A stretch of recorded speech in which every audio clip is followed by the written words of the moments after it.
Oh, okay. It's one of those kind. But it's such a huge honor for Elizabeth and myself and Pastor Jack and Patty. When Mercy went on to heaven this past Thursday, well, a week ago on Thursday, she had been battling for about 5 years and really in excruciating pain. And they found out just last week that it was actually, I don't remember the middle word, but acute leukemia, and had never been diagnosed that way. And so it was excruciating for her. And she told her family, she told John Paul that about 2 months ago she was ready to go home. And the legacy that she has left is phenomenal. John preaches to crowds of 3 to 4 million in India. And it's very humbling for me and for Pastor Jack. He and I were talking about it today, that John told us there's no one else that I want to do my wife's funeral than you and Pastor Jack. And so we didn't hesitate. There wasn't well, let me pray about it. Let me think about this. So I appreciate you all's understanding. We usually get to hang out a little bit more, but this time's a little bit different. And we do her visitation Saturday morning at 9:30, the funeral at 11, and then the interment at 2, and then we fly out at 6:45 tomorrow night to make sure we're back here with you guys on Sunday. But it's what we do. We look back now to see the training that God had us in to get us to the place that we are. And I want to stretch you tonight. And that's kind of a disclaimer and a warning. Sunday, just remember you love me. That's all I'm going to tell you. At home, if I bring the pulpit down on the floor, they know they're in trouble. And so I'm not going to do that. That's what Bree was talking about. Don't bring the pulpit down. But I want to stretch you and I want to change your thinking tonight. And so I'm going to take a little bit of time to get there. We're going to talk about our needs being met. We're going to talk about the kingdom of heaven supply that we have access to, that we have not even begun to tap into. And because we're so trained to think differently than kingdom-minded financially, it's so ingrained in us to think differently than how the kingdom of God operates financially. And so I'll give you let's get into this. Go with me to Isaiah chapter 55. I do want to share something. I shared this at home a couple weeks ago. Some of you, this will be very exciting for you, but a couple weeks ago, I had a dream that I went into a tattoo shop. See, I knew it. I knew I'd have you right on that one. A few months ago, my son drives a Jeep, and he was having trouble with the back brakes, and they were sticking, and so they were heating up the rotors really bad. So he brought it to the house, and we were taking it apart.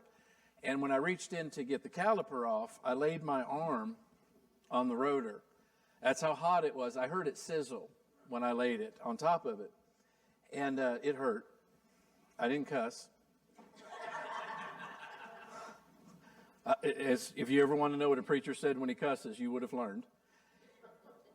But in my dream, I went in and I told the tattoo artist, I said, just do something to cover that up.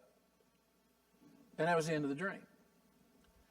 And it was real interesting because I got up the next morning and Elizabeth and I were joking about it. And I said, yeah, I had a dream that I went to a tattoo shop. And we were laughing about it. And then the Holy Spirit began to show me what he was trying to show me in that dream.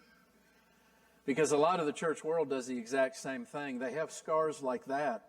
And instead of letting God heal them, they just want something that covers it up. Just to make it look so it's not noticeable to other people.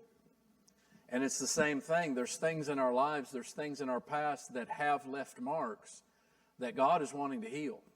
Not just cover them up to make them look better, but actually heal them. It has nothing to do with my message, but it ministered to me. Don't let those things hold you back. Don't let those things keep you from pressing into who God desires you to be. But Isaiah chapter 55, I see how y'all are going to be tonight. Okay, and let's go down to verse number 8. Now, religion loves Isaiah 55, verse 8. My thoughts are not your thoughts, and my ways are higher than your ways. And the church religion will take that and say, see, we can never understand God. And we'll say things like, God works in mysterious ways. And it's our catch-all when we haven't figured out what happened. But you have to understand, Isaiah chapter 58, verses 8 and 9, God is reprimanding the children of Israel, telling them, your problem is you don't think like me. You still think like you. And that's still our problem today. We have to change the way that we think to line up with how God thinks. Let me read this out of a couple different translations.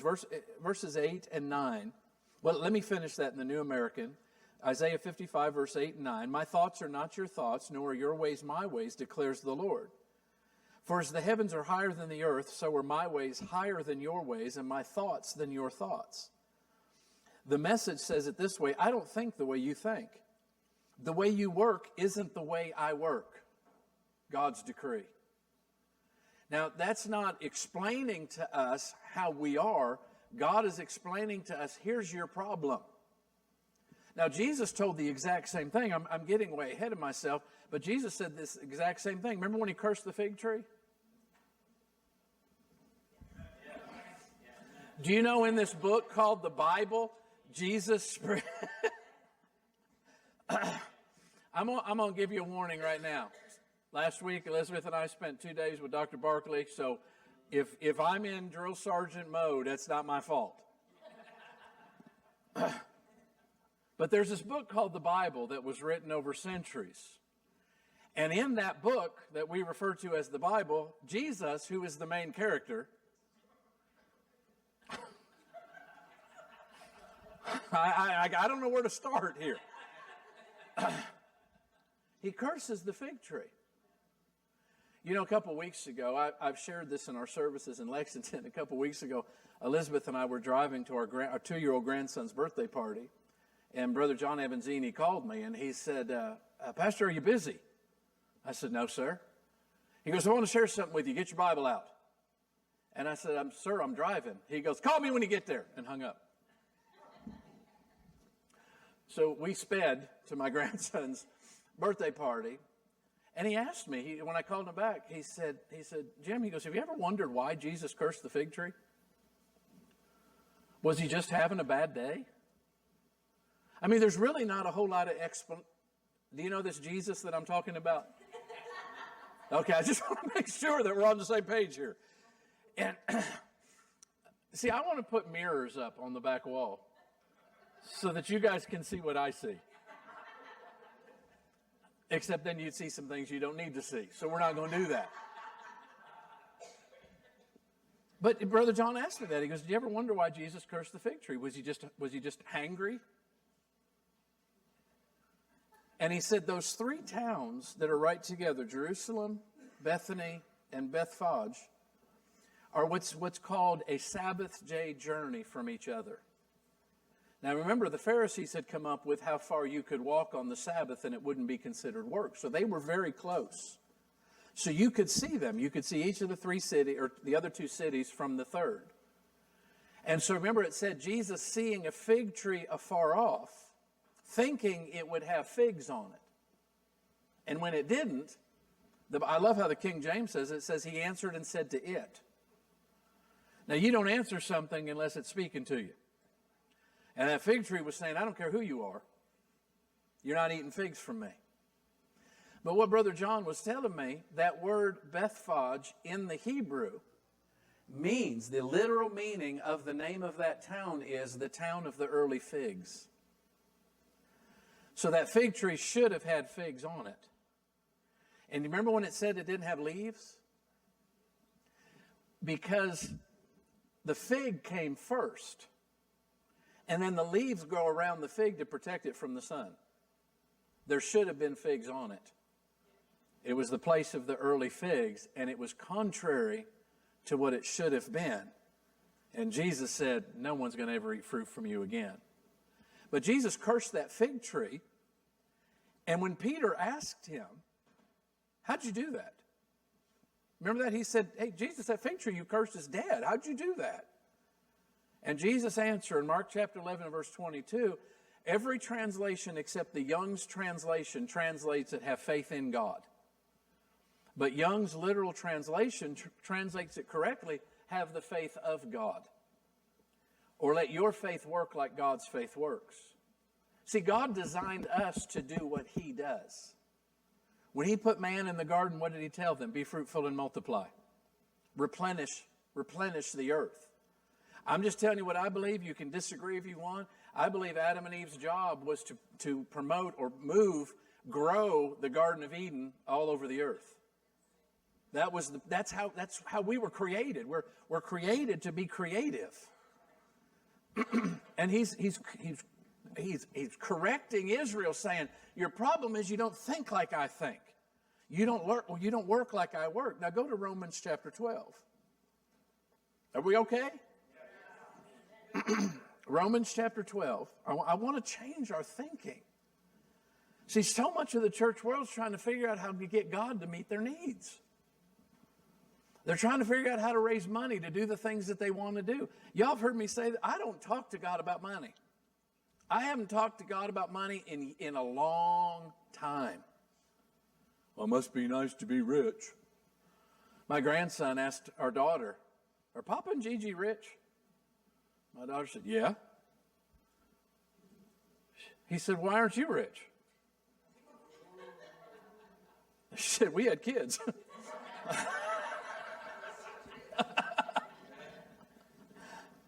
But Romans chapter 12 and verse number 2. See, look, it's funny because you hear, I don't think I could ever say I'm rich. And you understand. Psalm 112 says, wealth and riches are in my house. So who do I choose to believe? Do I believe what God says, or do I believe what people think or what I think? And so Romans chapter 12 verse number 2 says, and do not be conformed to this world. One translation, the Phillips translation says, don't let the world around you press you into its mold. And beloved, listen, this world wants us thinking and acting like. God's not up in heaven right now wringing his hands going, I didn't know there was going to be 7 billion people on this planet. Man, I wish I'd have put more resources in the I didn't realize they were going to be flying jets and driving cars. And God's not nervous. Every day, how did he end every day of creation? And God looked at what was created and said, it is good. Can he lie? Can he change? Then it's still good. But the world wants us to think we're running out. That's called the law of supply and demand.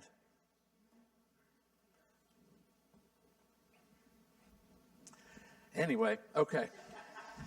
Fired up about this stuff because we are living way below our means because we're still thinking like the world thinks.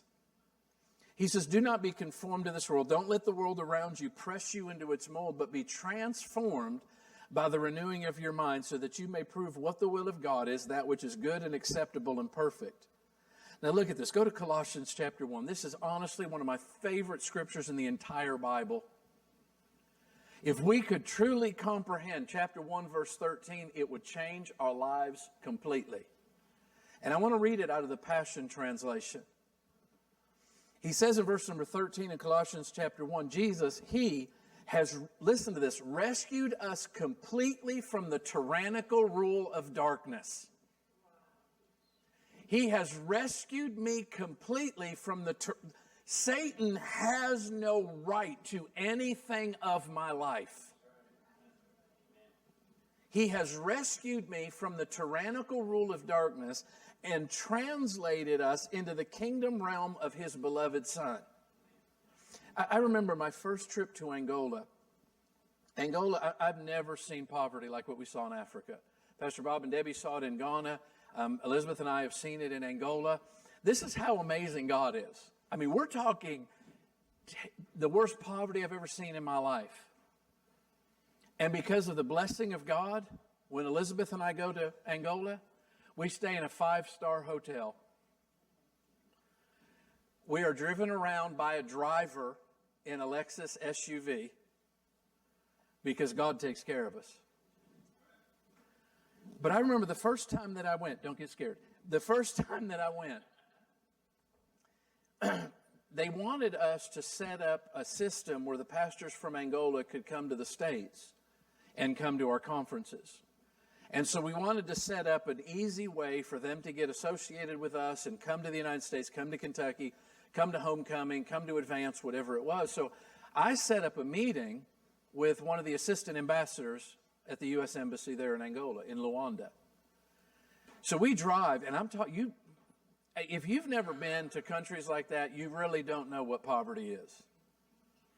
And right in the center of all this poverty is the gate that goes into the U.S. Embassy. That was amazing because all I needed to get in there was my passport. And I pulled out my passport. I had an appointment with the assistant ambassador, and I walked in. And we walked through that first gate. They checked all my credentials. I walked through that second gate, and I was literally in America. Legally, I was in the United States. And it was like night and day from outside that gate to inside that gate. It was green and lush.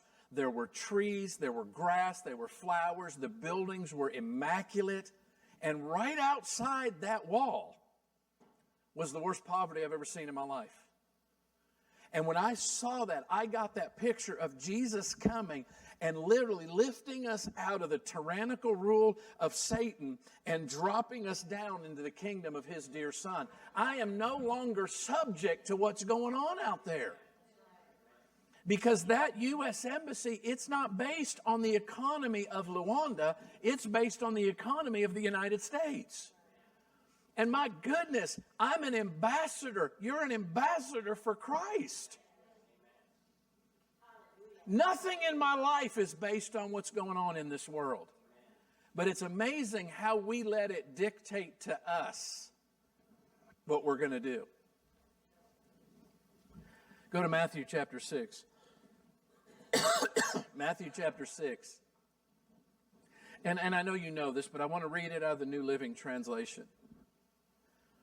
He says in verse number 33, remember that Jesus starts in verse number 25? And he talks about things like don't worry about what you're going to wear, what you're going to eat, where you're going to live, what you're going to drive, what you're going to fly, whatever you want to put in there. He says don't worry about any of it. Don't raise your hand. But how many spend time worrying about all those things he told us not to worry about? Now, we understand when the Bible says, Pastor Callahan used to say it, we don't drink and we don't chew and we don't go the girls that do. And we're good about all those things, but here's a direct order from Jesus, do not worry. So we come up with all our charismatic, word of faith, spiritual terms instead. I don't worry. I have a burden for that. I'm just concerned. There's just a heaviness. That's charismatic for, I'm worried sick. And we've just come up with other terms to say, look, you can ask anybody around me, I don't worry about anything. And it'll aggravate you if you want to worry and you want me to worry, because I won't. I will make you angry with not worrying. I refuse to. Why? Number one, Jesus told me not to. And I'm more concerned about obeying him than I am what anybody else thinks of me. I don't know, excuse me. I probably should give this disclaimer. I really don't care what people think of me. I can't even put into words how much I don't care what people think. All that matters to me is what's my heavenly Father saying about me.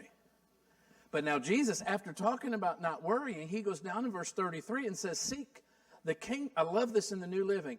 Seek the kingdom of God above all else. Now, if that doesn't convict you, there's nothing else I can tell you tonight. See, in the King James, the New American, it says seek first. So we've developed this mentality in the church world that means I start my day with spending time with God. But this says seek above all else the kingdom of God. And I love the way the Amplified says it. It says seek first his kingdom and his way of doing and being right. And then all these things will be added to you. So can we go a little further? We still good? All right. See, it's mine, it's your full-time occupation to learn how to operate in the kingdom of God. The way that I understand it, Most of you have heard the testimony. Some of you haven't. Years ago, Pastor Callahan and I, it's probably been about 12 years ago. You're taking my notes and just ripping them apart. I don't know why we keep having him back. But Pastor Callahan and I went to India together. And this has probably been, I don't know, 12 or 13 years ago. It was longer than that because he and Debbie were dating. Which is a lot of fun to travel with Pastor Callahan while he's dating Debbie. The funniest story, he and I were golfing in South Texas. He and Debbie were dating. And we had just chipped on to the 9th green. And he stopped and he looked at me.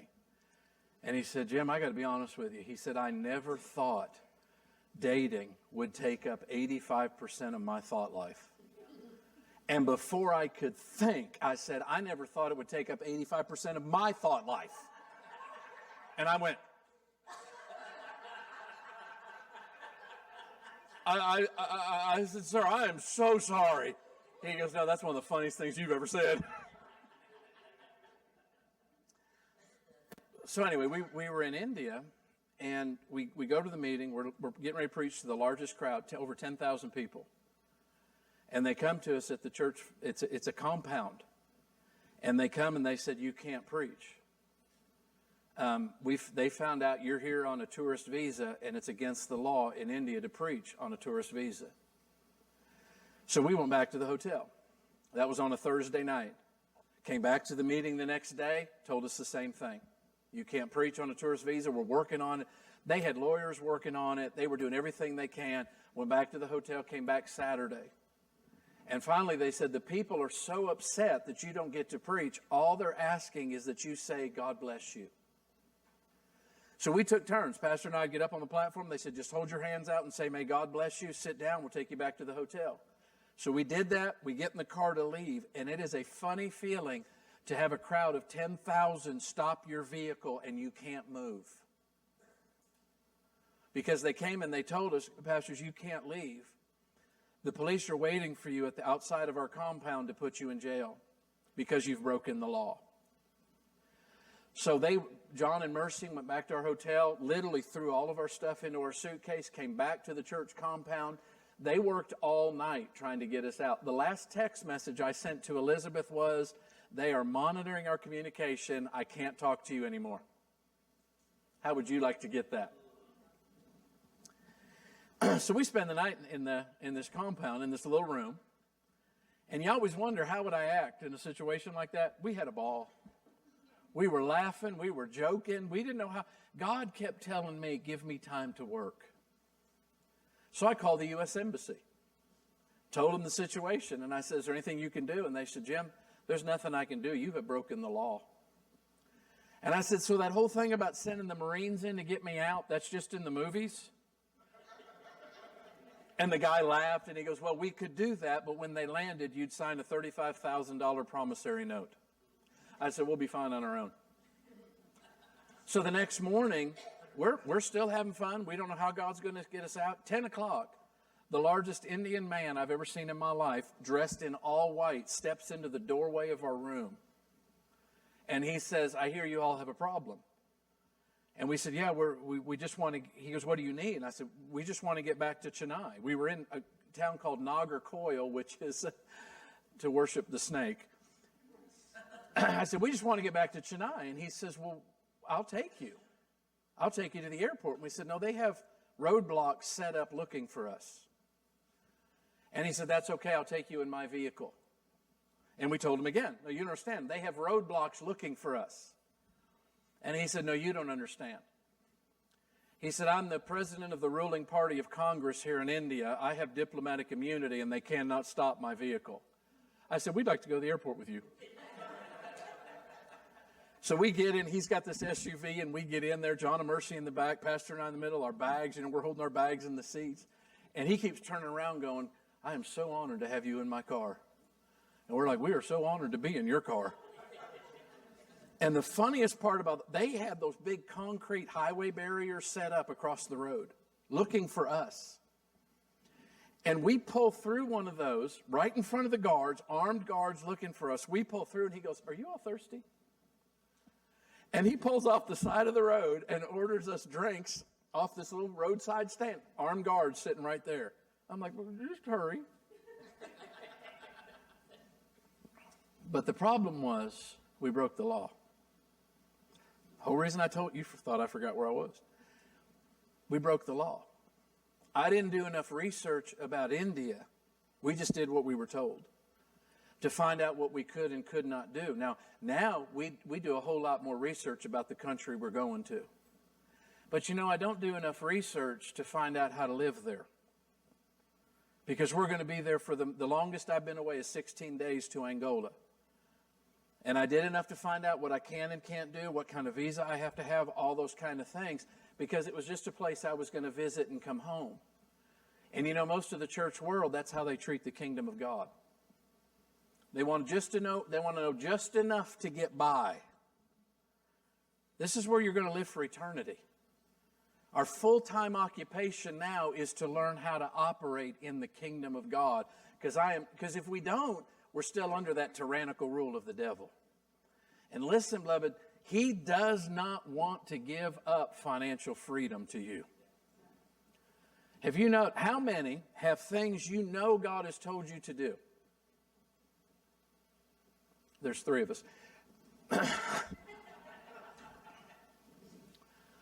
And how many, the number one thing keeping you from doing is finances? How many want to obey God? Let's go this a different way because I see how y'all are playing tonight. We ain't falling for none of your tricks. So let's say tonight you go home and you have a visitation from God. And he says to you, "I need you in China tomorrow because there's someone crying out to me." What would your first response be? Do you know how much it would cost to buy a ticket out of the Peoria International Airport to get to China? Now, here's what we do. Now, listen, I'm trying to help you because here's what we do. Okay, God, I'll go. So we'll do all the research. Well, if I will drive to Newark, the tickets are much cheaper. You understand? I hate cheap. I can't tell you how much I hate, but Pastor, do you know how much that would cost?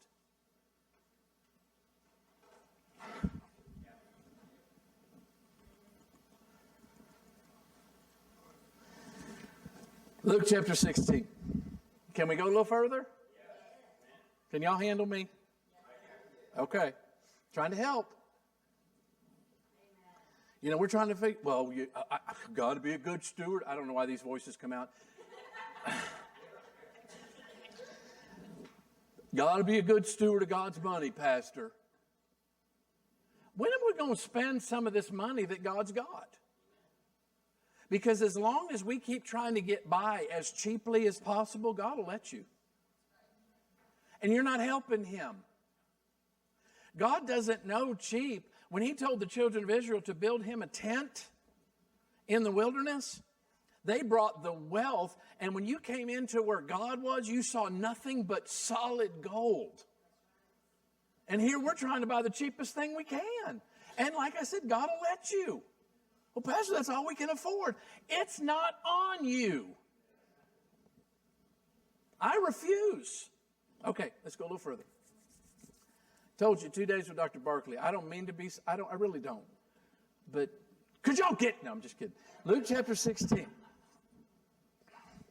Luke chapter 16 and verse 13. He says, "No servant can serve 2 masters.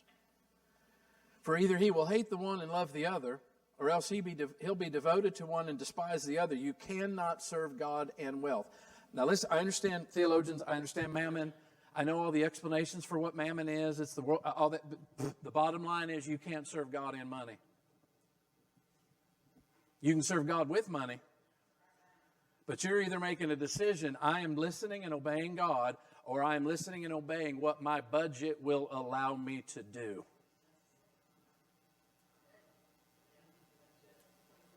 $24,000 to fly to China tomorrow. That's if you drive to Cincinnati. No. That ain't nothing.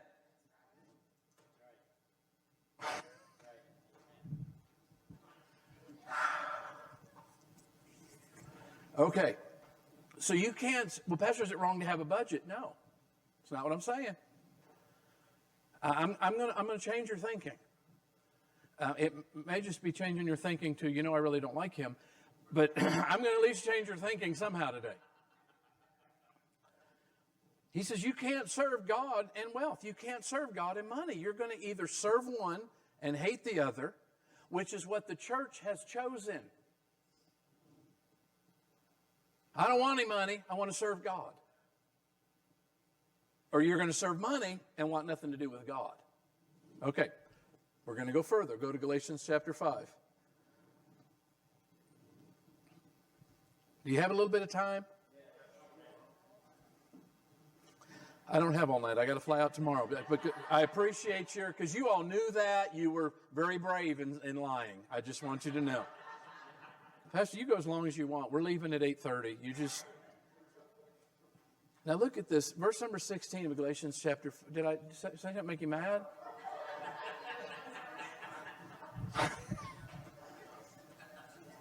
Galatians 5:16, he says, but I say walk by the Spirit, and you'll not carry out the desire of the flesh. Now look at verse 17.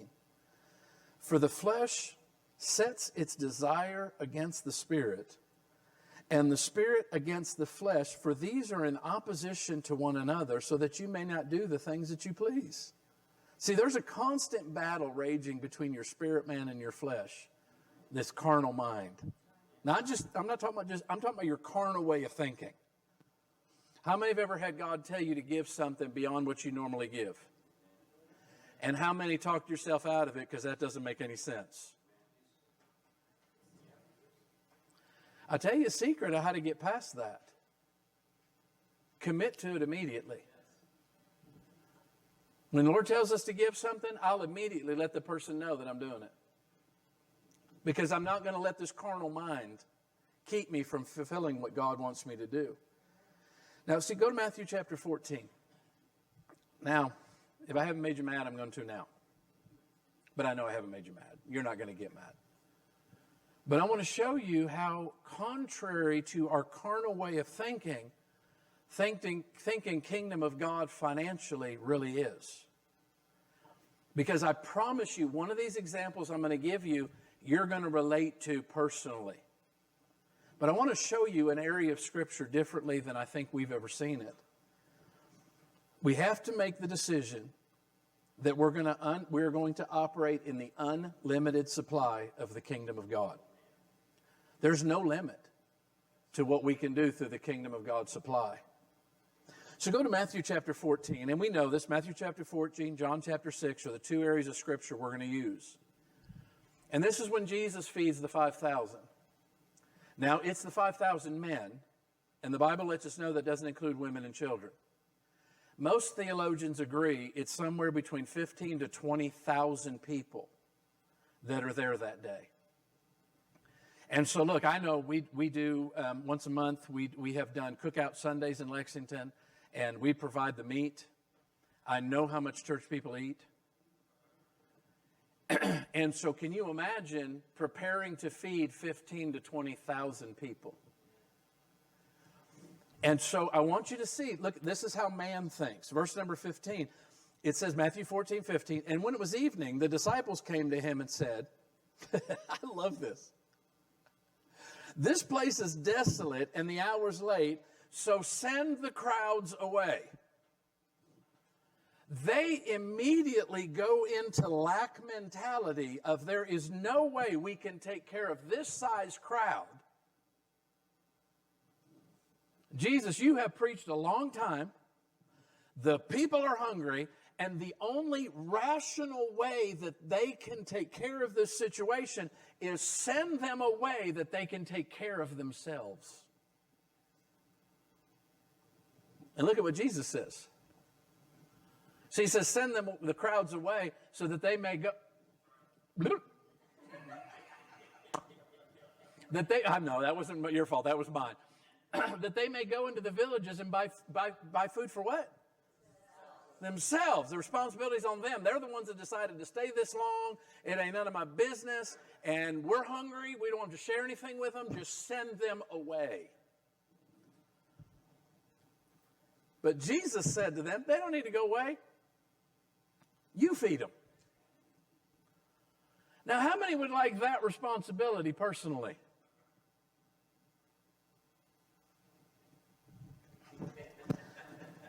How many would like that responsibility personally?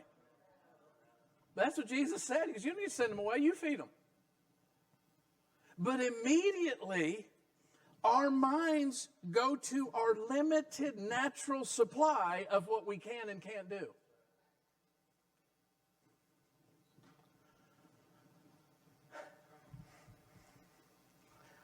Go to John chapter 6. John chapter 6. You still okay? Still love me? Still like me? I mean, you have to love me.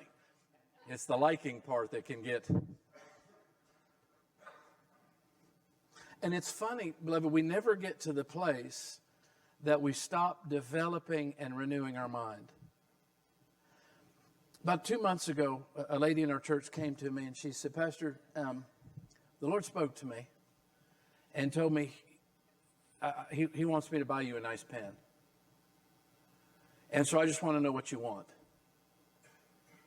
I'm thinking, I don't want to go overboard. I like nice pens. I showed Pastor Bob a nice pen when we were in Paris. And it was, if I remember right, it was $30,000. Now, see, you're thinking with your current financial situation mind. I'll take that for Christmas. Wait a minute. Now, hold on now. How many thought, why would you spend $30,000 on a pen?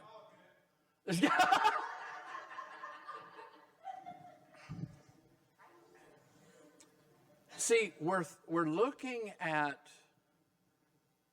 wealthy options with a middle-class mind.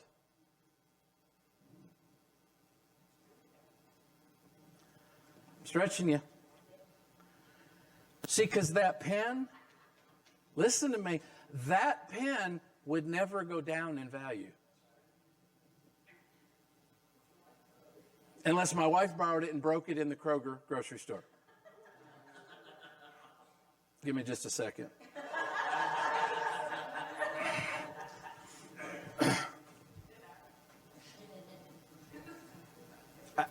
It's not about pens. It's not about watches. It's not about cars. It's about changing. That was about a pen. It was one of my first Mont Blancs. I had trusted God for it. I believed God for it. And we pull up to the grocery store. And in those days, our kids were little. And I would drop Elizabeth off. She'd go in. I'd drive around the parking lot with the kids.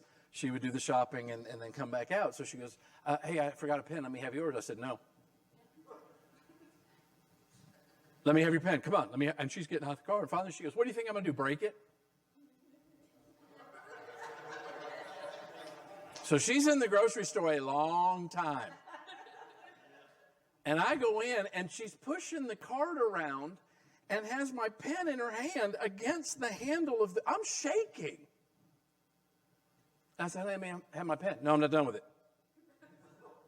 She lied to me. And so finally she said, fine. And she turned her hand over and it was in 3 pieces. Anyway, that story I forgot. I don't even remember that story. Sweating right now. And so this woman in our church, again, now that's extremely wealthy people. For lack of a better way to put it, they know how to hide their money.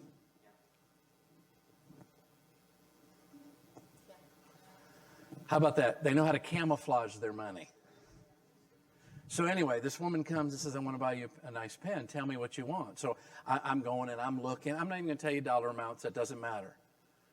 But I sent her a low for Mont Blanc, a low Mont Blanc.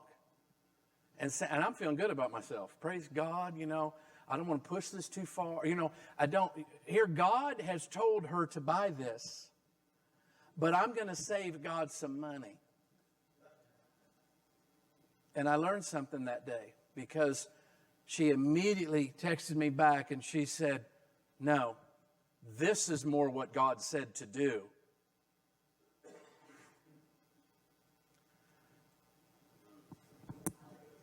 And it was that. And it was 4 times the amount of the one I sent to her. And God is trying to tell me, quit limiting me. Quit bringing these things down to your natural way of thinking. Now look at this. Can you take a little more? And again, it's not about pens. It's not about those are things I like. And God says, you delight yourself in me, I'll give you the desires of your heart. And so now Jesus has said, I don't need to send these people away. You give them to eat. So then we go over to John chapter 6. Let's pick it up there.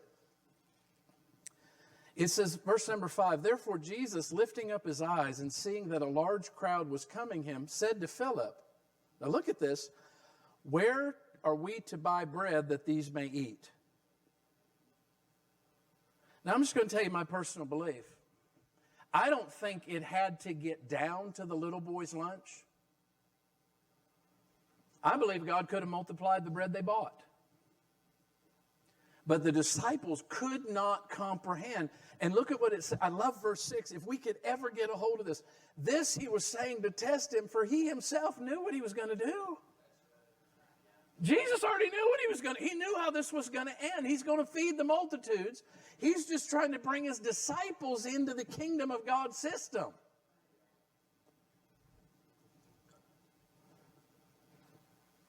Now look at this. Philip answered him, verse number 7. 200 denarii, or 200 days' wages worth of bread is not sufficient for them, for everyone to receive a little. Now let me read this out of a couple different translations. Philip answered and said, well, I suppose if we were to give everyone only a snack, it would cost thousands of dollars to buy enough food. But the translation that does this the best is the New Living Translation. Because I want you to see what Philip does. Jesus says, no, you give them to eat. And then Jesus throws it out, knowing what he's already going to do. He says, how much do you think it would cost for us to feed all these people? Isn't that basically what he said? Where can we buy bread? Now look at this. Philip replied, New Living Translation, even if we worked for months, we wouldn't have enough money to feed them. Now, when we're not thinking kingdom of God financially, and a need comes or a thing we want comes, immediately our natural mind goes, I'll have to work for 3 months to get that. I'll have to save for a year to get that. This is how much I'll have to earn extra in order to be able to afford that. That's not kingdom of God. That's natural supply. Anybody else convicted? Because it convicts me to the core. When immediately we start thinking, oh, okay, the Lord told me a few months ago, he says, you need to get ready for overflow at the church in Lexington. Now, as soon as he said that to me, we went through a few weeks where attendance went down. And so I'm getting, the devil going, why are you looking at overflow? You're not even filling up where you are. Why would you look at expanding?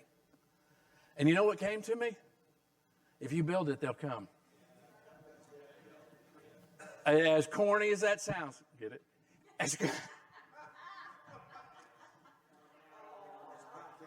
Good, I had to stick that one in there.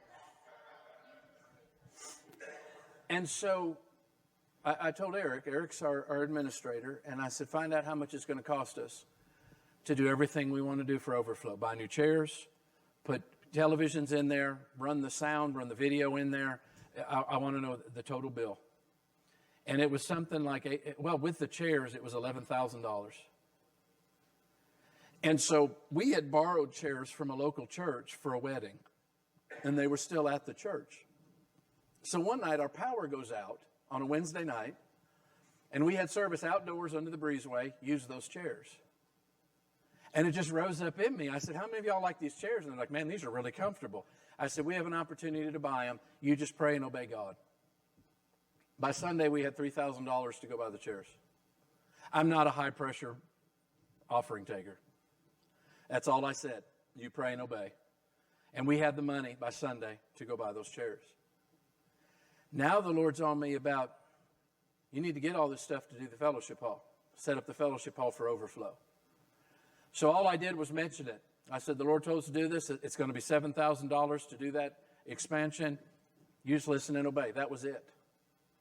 The next week, a man texted me on his vacation and said, Lord spoke to us, when we get home, we're giving you $1,000. That next Monday, I'm at the house, we're getting ready to leave, and this guy texted me and said, hey, are you coming through town on your way to the office? And I said, well, and I hesitated to answer, and he goes, well, if you can come through town, I got a check for you. I said, we're coming through town on our way to the office. And so we drove through town. I pulled up. He comes out to the car, and he goes, here's your overflow, and handed me a check for $7,000. See, I'm not trying to figure out what I got to do to raise the money. I'm not trying to figure out how long it's going to take me to raise the money to do what we need to do. I'm not going to do those things. Philip immediately went to, even if I worked for a year, it wouldn't be enough. He immediately went to this natural system, and Jesus is trying to pull them in. He already knows what he's going to do. And you know the amazing thing about this account is Jesus didn't feed anybody.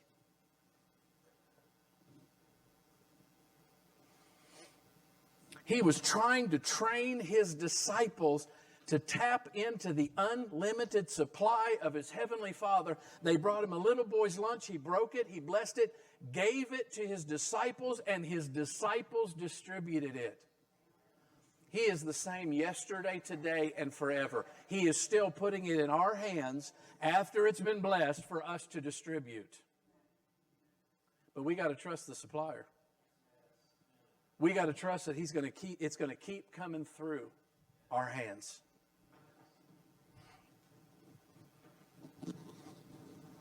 I love that. He says in the New Living, Philip replied, even if we worked for months, we wouldn't have enough money to feed them. Go down to verse number 8. He says, one of his disciples, Andrew, Simon Peter's brother, said to him, there's a lad here who has 5 barley loaves and 2 fish. Andrew's starting to think, all we got to do is give God something to work with. And then he's pulled right back into natural thinking. Look at what he says. Well, what are these for so many people? It's amazing how much the devil uses that on us as individuals. You got this amount, and God's telling you to sow this over here, and you're thinking, well, what good is this going to do?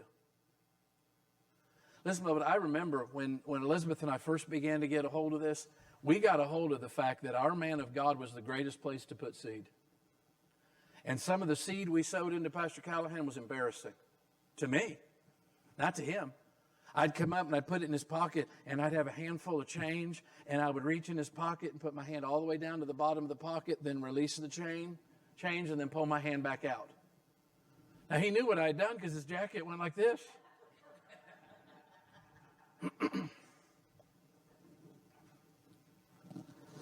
Go to Mark chapter 11. That was one of the major things to us when Pastor went on to heaven, that I wasn't going to stop doing that. And so I reached out to Dr. Barkley, and I reached out to his ministry, and I said, look, we want to sow directly into him as our man of God. How do we do that? And so they sent me some information, and I said, look, this is specific. I want to get it directly to him, not to his ministry, not to the church. I want it to go to him. And so they gave me some information, and we had done it for a few weeks and never got a response from Dr. Barkley, which I thought was very odd. So the last time he was with us, he was in my office, and I said, Doc, I just want to ask you something. I said, I don't need credit. I just want to make sure that Elizabeth and my seed is getting to you. And he goes, what seed? And I said, well, sir, I reached out to he was angry. I said, I reached out to your ministry to find out how to get money directly to you. And he goes, well, it don't get to me. I said, how do I do that? And so I got the information of how to do it. Because that's how important it is to me. I want to stay connected, number one, to him spiritually, but I want to stay connected to the kingdom of God's way of doing things. Jesus said this in Mark chapter 11. I've already talked about this.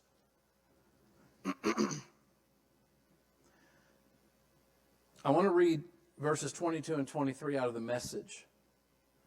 Jesus was matter of fact. Embrace this God life, really embrace it. And nothing will be too much for you. This mountain, for instance, just say, go jump in the lake. No shuffling or shilly-shallying.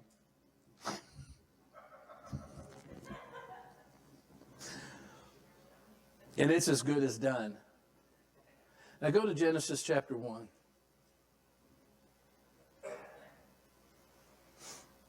I'm going to make a statement. And if you don't think you can remember it, I want you to write it down. And I want you to really meditate on this. It took me a while to really understand this. We have to mature from manna to bearing fruit. See, manna Christians just want God to meet their needs every day. That was never God's intention. That's the wilderness. We need to be people that bear fruit. I'm going to show you what I'm talking about. Genesis chapter 1. We have to mature from manna to bearing fruit. Manna was just enough for every day. That was it. They couldn't store it up. The only time they could do it was in our calendar, they could store up on Friday to get them through Saturday. That was it. God doesn't intend us to live that way. He said, I'm bringing you a land of more than enough. And in Genesis chapter 1, if God doesn't change, which he doesn't, then this mandate to man hasn't changed. And he says in Genesis chapter 1, in verse number 27, God created man in his own image. In the image of God, he created him. Male and female, he created them, and he blessed them. And God said to them, be fruitful and multiply and fill the earth. Be fruitful and multiply and fill the earth. That mandate hasn't changed. But it's amazing, beloved, how much we let finances limit what God has told us to do. We've watched, beloved, we're just beginning to tap into it in Lexington. I do. I refuse to worry about money. And it never ceases to amaze me how God will bring it in. From people I have no idea who they are. Or just God will lay it on somebody's heart and for someone to say, here's your overflow. That's what he's trying to get us to step into. Instead of trying to figure out, man, I'd have to work for 10 years to have that much money. I'd have to work. I have had 3 things over the past few months that are totally unnecessary that God brought to me. And I have to admit, there's a couple of them, I had that reaction, why don't I just sell that? Or I'd rather have the money. As a matter of fact, the woman that bought me this pen, we were getting ready to go on vacation. And she told the Lord it made a lot more sense to just give us the money because we were getting ready to go on vacation. Because that's how we rationally think, you know. And God is like, no, I'm trying to get you out of just getting your needs met to living in the abundance that I've provided for you. And when we stop and think, we have been rescued from the tyrannical rule of darkness and translated into Lack couldn't get close to Jesus. Every time Lack got close to him, it became more than enough. They said, a little boy's lunch, what is it among so many? Jesus said, just bring it to me. And the little boy's lunch fed 15 to 20,000 people with 12 baskets left over. There's another example with a small amount of food fed 7,000 and brought up 7 baskets left over. I mean, that's the business he's in. But as long as we keep him in this, well, I got to earn it. When I earn it, it means more to me.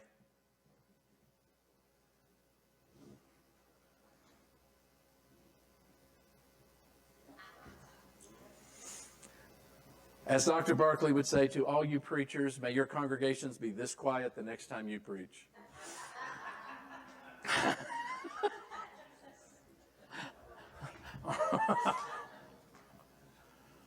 We got to get out of that mentality. I mean, that idea, well, when I earn it, it means a lot more to me. When God gives it, the blessing of it means more. Listen to me, the thing itself means less. There is nothing I have that has a hold of me. Nothing. Except my wife. I love my wife.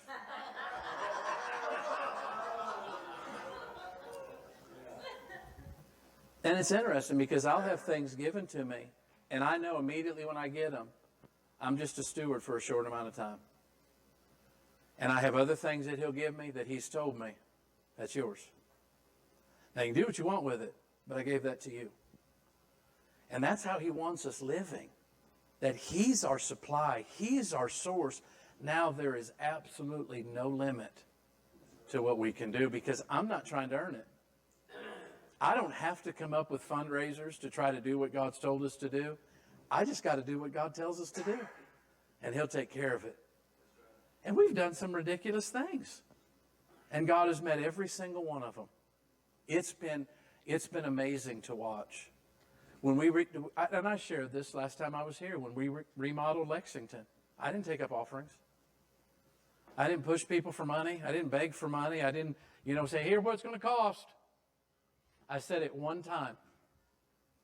And people would come up to me and say, here's, Pastor, here's to get you started. And give me a check for $3,000, a check for $4,000, a check for a couple $100. And everything we did, we paid cash for. Everything we've done. Because I refuse to worry about it. I just got to listen and obey. That's it. And tap into his supply. I mean, be honest with me. Does it convict anybody else? Just like what Philip did? I'd have to work for a year to be able to do that. Even when I said, who in the world would spend $30,000 on a pen? It's not about the pen. One of the first, and I know I keep talking about pens, but I like pens. I like watches and I like pens. I like 64.5 Mustangs.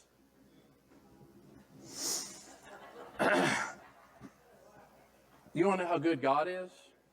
I have a Dodge guy building my Ford Mustang. And he says, I am falling in love with Fords. But it's not about those things. But I remember years ago, people, for my birthday, people gave money to Elizabeth for me to buy a certain pen that I wanted. Now, this pen that I wanted, I think it was about $800. It was a Mont Blanc, a platinum Mont Blanc roller ball. Now, you bought me the Pelican, that collector pen. And so I had the money in my hands. And we went down to a financial conference, and I went into a pen store. Had the money in my pocket to buy it, and I walk in, and I pick up this pen, and I am shaking. And I put it down, and I walked out of the store. We walked around the mall for a little while. I went back in, picked it up again, and I'm literally shaking. I couldn't do it. Had the money in my pocket. That's what it was for. The third time I went in, set the pen down, walked back out. Kevin Holleran is out in the mall, and he looks at me and he goes, oh! And shamed me. But I'm telling you what, and again, I've given, to date, I've given 15 of those pens away. Now, the stuff doesn't mean anything. But when I went back in and bought that, something broke in me. Something, poverty that had a hold of my life broke in me. And I changed. And I'm constantly working to stay tapped into that kingdom of God's supply financially. But as soon as I get tight with money, I'm cutting off that supply. Now, talking about being silly financially, that's not what I'm talking about. I'm talking about listening and obeying God. Because he says, you obey me, I'll pay. What he told me at home, and I'll close with this, because, I don't want your voices to go hoarse from shouting so much.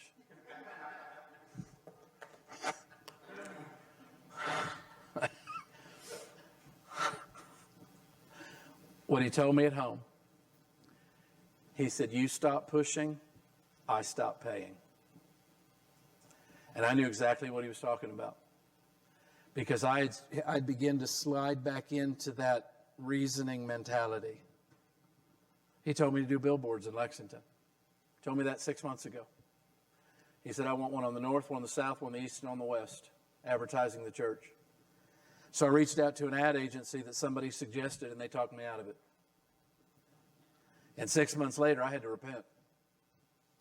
I went back to God, and God said, I told you to do that. And if I told you to do that, number one, I'll pay for it, and number two, my blessing's on it. So you do what I tell you to do. And I had to repent. I put off expanding into our fellowship hall because it didn't make any sense in the natural. But we've pushed with it. Next week, as a matter of fact, it'll be complete. TV will be hung, separate sound system. All of that will be done. Chairs all set up in it. And just making that commitment, we've watched attendance come back up. New families coming in, young families. Our children's church is being overrun. And we were down to not needing a children's church. And we don't even have the Rassies that keep producing. I'm sorry. I timed that perfectly. I'm sorry.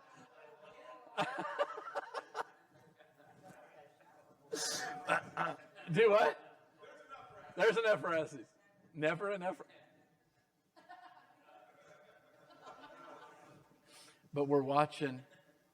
God says, you stop pushing, I stop paying. So I'm looking. There's times that our daughter Christian, our oldest daughter Christian, is our bookkeeper. And she told me about 3 weeks ago, she came in my office, she goes, Dad, I just got to confess to you. She says, there's times you come in my office and say, we're doing this, this, and this. And she goes, you walk out of my office and I'm like, Dad, it's on you because you're on your own. I'll do what you tell me to do, but you're on your own. But they're learning. They're seeing it happen. And I'm doing exactly what Jesus did. I'm not taking this, I refuse to take responsibility. We have a financial need, I put it out, to our staff. Here's what we're believing for. And they have watched every single time. A couple weeks ago, I said, right now we need another $5,000 this week. And by Thursday, the $5,000 came in. Do I? Yeah, that was just with them. Christian came to me, and I asked her, I said, what do you want for children's ministry? And she said, Dad, we want an outside play set. One of those wooden climbing and swings and all that kind of stuff. I said, you find the one you want. And I said, I don't want you to ask for money. Don't you ask anybody in the children's ministry for money. Nobody in the church. Don't even bring it up to them. But I want you to print out a picture of what you want and give it to every one of your children's workers and have them stand in faith with us to have this thing. So she found the one we want. Elizabeth and I actually found it, and we had cards made up. So we're standing in, this is what we're believing for. And a distant relative of hers, does not even attend a church, called her up and said, I want to take you to breakfast. Took her to breakfast and handed her a check for the exact amount they needed to go buy that play set. It was a check for $4,000. And I told them, I said, you know, the thing is, praise God for the play set. That don't mean nothing to me. But what you all just learned, that's priceless. See, I'm understanding. It's not just, well, let's just tell Pastor what we need. You know, he's the one over this. Just tell him what we need. Now, you know what? If I can believe for it, so can they. If I can believe for multiplied tens of thousands to do what God has called us to do, so can they. And we got a children's ministry now that's exciting. What are we going to believe for next? What are we going to believe for next? And then the Lord got on me last week. And if you watch my morning walks, you know it. I've noticed something. People like me using my examples more than them as examples. But the Lord spoke to me a few months ago and said, I'm sending you a one-time offering of $50,000. And so ever since then, every day I thank God for $50,000 in the Grace Fellowship of Lexington, a single deposit of $50,000. And so I'm out walking, I'm confessing, I'm out in my neighborhood, and bogies pulling me along, got a bag of poop, and I'm just, having a great time. And one of the guys in Lexington asked me, he goes, Pastor, how do you film those? I said, I just hold my phone out and film. He said, that's impressive. I said, no, what's impressive is a lot of times, on the other hand, I got a bag of poop. And Bogey's a big dog. And so I'm out, I'm thanking God. Thank you, Lord, for that $50,000 single offering into Grace Fellowship of Lexington. And the Lord stopped me in my tracks. And he said, when are you going to stop just expecting me to do it, and why don't you decree it? I was like, that ain't a bad idea. That's why you're God and I'm not. And I'm walking at the street behind my house. I'm walking down and I'm going, in the name of Jesus. My dog, Bogey's looking at me. I said, I speak to you $50,000. You get in our church account today. And I realized what I'd done. I'd become passive with my faith. Just kind of hoping and praying that God would do it. And death and life's in the power of my tongue. Now, y'all want me to tell you the $50,000 is coming. I got it. It's not in the account yet, but I got it. You'll hear. But see, the thing is, I'm not going to jump and shout, and I did that. I jumped and shouted and rejoiced when God told me, I'm sending you $50,000. I received it back then. Now we're just seeing it come in to the account where it's usable. Have I stretched you? Have I helped you? I'm telling you what, beloved, we haven't seen anything yet. We got to get out of that mentality of, it's going to take me this long to do this. That's what Philip did. I worked for a year, and it still wouldn't be enough. Jesus stayed tapped in to his Father's supply and always had more than enough. Amen? Hallelujah. Well, I love you. Thank you. I appreciate that.